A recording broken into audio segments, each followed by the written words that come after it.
The Joe Rogan Experience. Bernie, I know you're a busy guy, but do you ever get to play Rainbow Six Siege? I do, actually. I think it's terrific. Yeah, I think it's cool that like a bunch of like special forces guys from all around the world come together and form a super group. Like there's dudes who can hack cameras and others who can like see through smoke. I think that's really cool. Who's your favorite? Well, Joe, personally, I like Thunderbird. She puts med stations down for her team, and even if the other side comes along, they'll get healed free of charge. That's what I think we need in this country. No matter who you are, you can get access to healthcare without opening your wallet.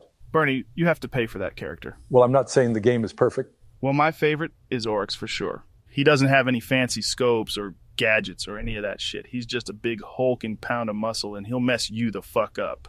Oryx is interesting because if the other team is comfortable behind shields, he can just run in and topple their entire strategy. For too long have established shield players been on the top of the food chain, but not while I'm in the game. I really love how like Siege is super realistic. Like a few shots will kill you and all the equipment is like from real life. Well, except for Pulse's heartbeat sensor. Yeah, that's the exception. And Echo's drone. Yeah, well, I think a buddy of mine could make that. And of course there's Finka's ability. Well, you know, medicine these days is getting pretty good. Then there's that beekeeper guy. That's all nanomachines. Nanomachines, son. And don't even get me started on Ayana's hologram thing. Well, some might say that they're all still more realistic than your policies, Bernie. Joe, healthcare has already been figured out, just like in Norway, Australia, Ireland, Italy. Actually, speaking of Ireland, you think it's kind of funny that like it took the developers 6 years to make an Irish operator, and then when they finally release them, their entire deal is placing bombs around the map. I'd be more interested in knowing why the operators don't collaborate more and share around their resources. Like, why doesn't Blackbeard give his shields to his teammates? They're like super heavy, right?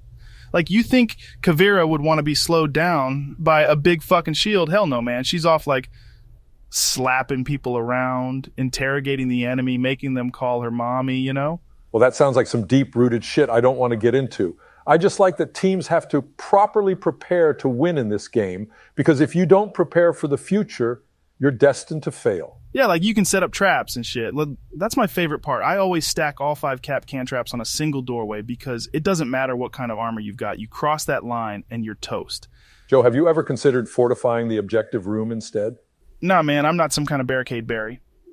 I do have to say, though, I'm so glad that there's no longer friendly fire in the prep phase because I'd get team killed a lot. Well, from the sounds of it, that's not all that surprising, but I think it's almost comedic that a video game about special forces operators has better gun control than we do in our country. Just between you and me, man, do you have like a pocket strategy? Like say you're down 3-0, what's a plan that never fails? Well, Joe, that's easy. You see, America was created on the back of the entrepreneurial spirit, and to win at Siege, you got to think outside of the box. This is why when me and Obama and the rest of the crew are defending, we'll go around and tear down all the walls. All of a sudden, the objective site doesn't even exist. And Joe, I'll tell you, attackers don't know what to do. That sounds like a lot of hassle. Like for me, I just hit them as they're coming in from spawn. Like spawn kill them? Yeah, man, a few shots from some obscure window and they never know what hit them. Well, Joe, I think that just because something easy is allowed doesn't make it the right thing to do. Like, just because you can pick Clash doesn't mean you should. Fuck that gentleman shit, man. I'm there to win. I'll hide behind the hostage, fucking put C4 under the floorboards. I don't care. I'm there to come out on top.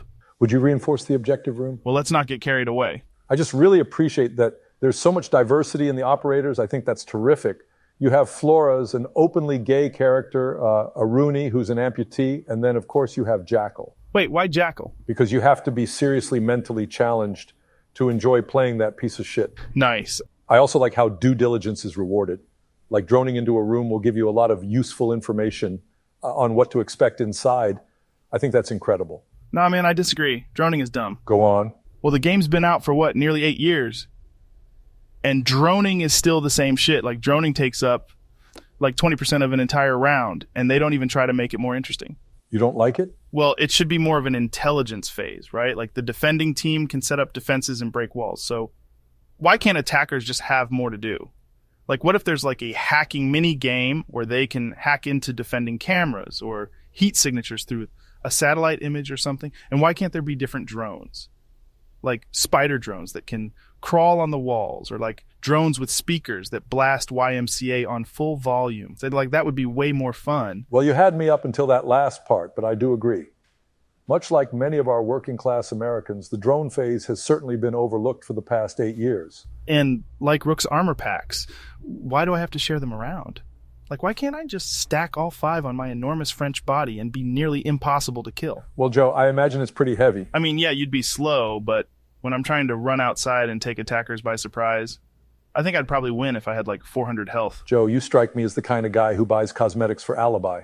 Yeah, how did you know that? Oh, just a guess. Oh, did you ever get around the playing Rainbow Six Extraction? Fuck no. Why the fuck would anyone play that? It's bad, right? Really bad. Just play Deep Rock Galactic for fuck's sakes. Oh, hell yeah, man. You want to play later? Yeah, I've still got to do my weekly deep dive. Rock and Stone, man. Rock and Stone, Joe.